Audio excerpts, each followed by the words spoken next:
আসসালামু আলাইকুম ওয়া রাহমাতুল্লাহি ওয়া বারাকাতুহু। প্রিয় দ্বীনি ইসলাম দরদি ভাই ও বোনেরা, আজকে বলবো সূরাতুল ফাতিহা। আল্লাহ পাকের পবিত্র কোরআনুল কারীম ফুরকানুল হামিদের সর্বপ্রথম সূরা।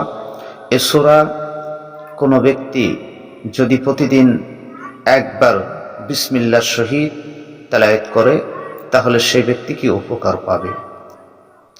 সূরাতুল ফাতিহা যে ব্যক্তি দুশমনের হাত থেকে রক্ষা পাওয়ার জন্য, হিংসুকদের হাত থেকে রক্ষা পাওয়ার জন্য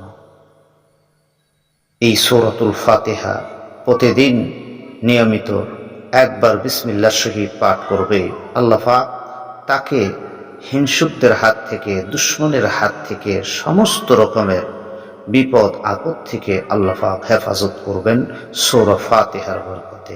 আলহামদুলিল্লাহ।